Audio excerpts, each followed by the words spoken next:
Merci Thierry. Il anime toujours nos congrès d'une manière remarquable. Thierry Wathelet, on peut déjà l'applaudir parce qu'il va nous faire un programme formidable.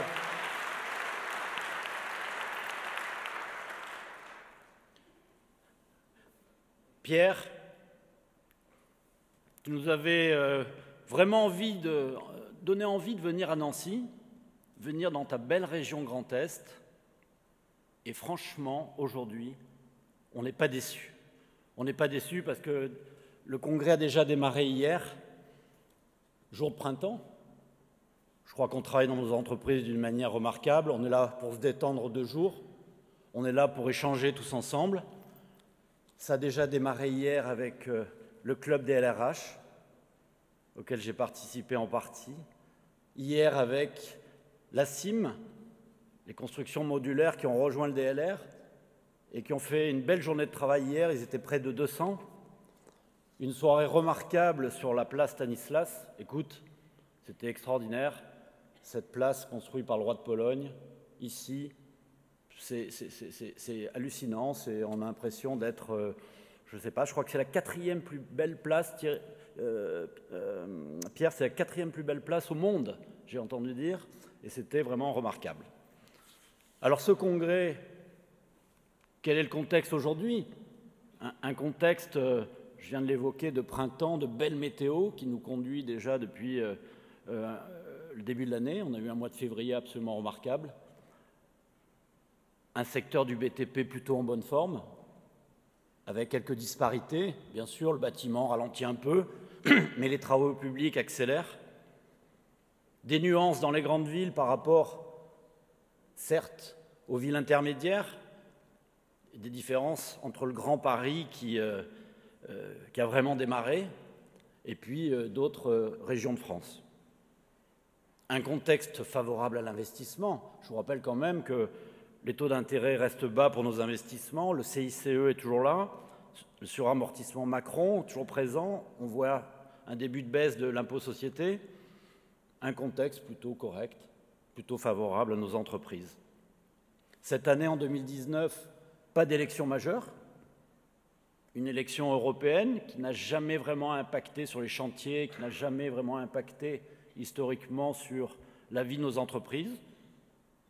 Certes, une petite crise politique et de pouvoir d'achat que nous connaissons tous, que nous voyons le samedi avec quelques guérillas urbaines, mais qui n'impacte pas encore aujourd'hui, et nous ne le souhaitons pas, nos chantiers, nos entreprises et notre activité. Contexte également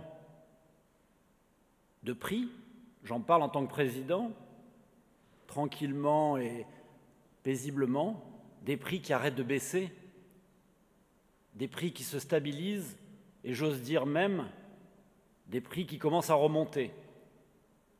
Les grands majors le voient bien, qui nous proposent des accords cadres avec des stabilisations de prix en contrepartie de durée de 1 an, 2 ans ou 3 ans supplémentaires. C'est qu'ils voient bien dans ces grands groupes, pour faire face à leur activité, qui aujourd'hui au mois de mars est quasiment celle d'un mois de juillet habituel. Ils voient bien qu'ils ont besoin de matériel, qu'ils ont besoin de nous.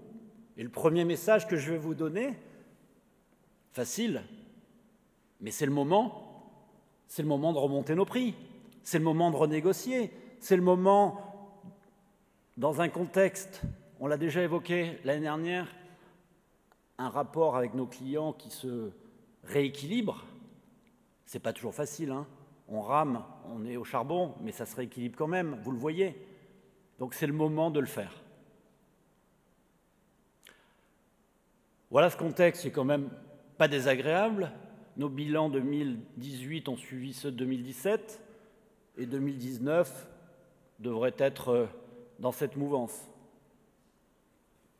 Alors quelques clignotants à l'orange.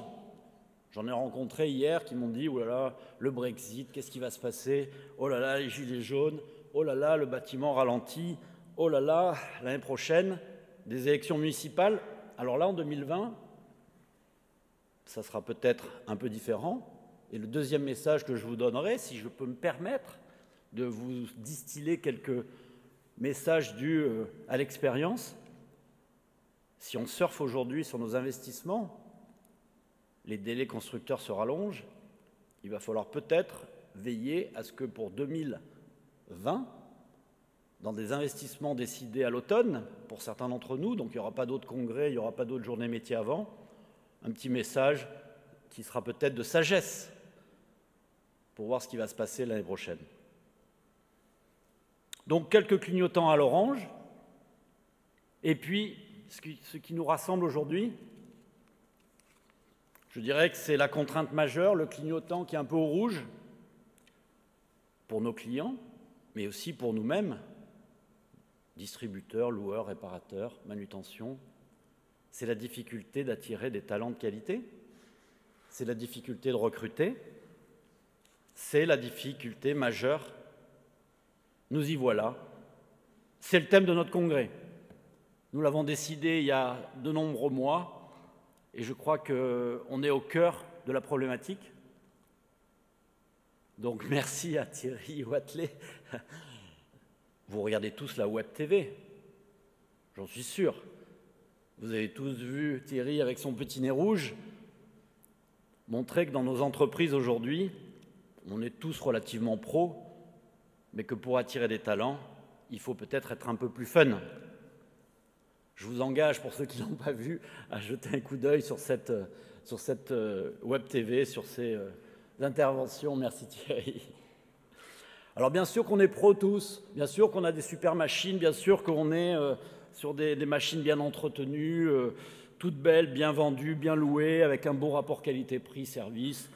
Bien sûr que nous sommes dans l'innovation et que petit à petit arrivent les hybrides, arrivent des machines avec moins de consommation, avec des normes environnementales accrues, plus belles, plus hautes, plus de déports, plus de charges utiles, plein de choses. Même dans la manutention, ils se mettent aux exosquelettes qui arrivent pour soulager les manutentionnaires. Donc plein de choses innovantes, plein de choses qui font que nos métiers, on est super pros. Mais être simplement pro, est-ce que ça suffit pour recruter des jeunes? Donc c'est le thème d'aujourd'hui.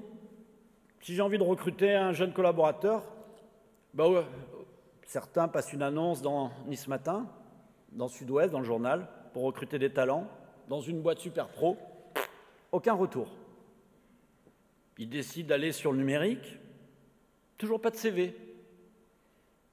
Ils reçoivent finalement quelques candidats et ils voient arriver des profils plutôt tocards. Alors ce congrès, c'est pour vous parler un petit peu du fun. Ce n'est pas le baby-foot dans la salle de repos dont je vous parle. C'est tout ce qu'il faut ne pas faire ou faire pour attirer des talents de qualité. Et si nous avons des talents de qualité dans nos entreprises, on conservera et on aura de bons clients. Voilà le thème de nos 2 jours. On va se régaler, il va y avoir des expertises, il va y avoir des tas d'idées. Moi, je suis passionné par ça. Parce que ces jeunes, c'est quoi le premier contact qu'ils ont avec nos entreprises? Eh vas-y, je te googleise d'abord pour voir à quoi tu ressembles. Puis ils vont sur notre site internet, il faut voir la gueule qu'il a de temps en temps. Puis ils regardent les réseaux sociaux. Ouais, est-ce que cette entreprise, qu'est-ce qu'elle a comme actu? Qu'est-ce qu'elle a comme histoire? Qu'est-ce qu'elle a comme projet? Qu'est-ce qu'ils ont mis sur les réseaux sociaux? Les réussites d'équipe, photos, vidéos, tutos. Commence à gamberger un peu en disant « est-ce que je suis bien là-dedans ?» Bien sûr qu'il y a la rémunération, la voiture, l'ordinateur, le téléphone. Mais d'abord, quel projet dans la boîte pour eux? Quelle confiance on va leur donner? Quelle évolution on va leur proposer? Je crois que tout cela est à regarder de près, à revoir, à corriger et à prendre en compte. Donc ces 2 journées, c'est pour nous donner plein d'idées. Attirer des nouveaux talents dans nos entreprises, il faut être pro et fun. Et ainsi, on conservera aussi ceux qui bossent déjà chez nous. Parce que le troisième message, c'est bien d'attirer des nouveaux talents, mais pas du concurrent d'à côté, pas du confrère. C'est d'attirer vraiment des nouveaux talents qui sont dans d'autres secteurs d'activité, qui sont dans les écoles et qui pourraient nous choisir. Voilà, c'est toute une journée, 2 journées, tournées vers cette logique-là. Donc, mesdames et messieurs, en conclusion, je reprendrai un peu en partie mes propos que j'avais tenus à Bordeaux l'année dernière. Prenez votre destin en main, enrichissez-vous des propos tenus pendant ces 2 jours et osez bien sûr investir dans des machines vertes pour l'avenir, on en a déjà parlé, osez rééquilibrer la relation client et remonter nos prix, mais surtout osez motiver vos équipes. Osez recruter des jeunes, osez leur confier des projets, osez être pro et fun pour les attirer, pour être sexy et ainsi avoir les meilleurs clients. Je vous remercie.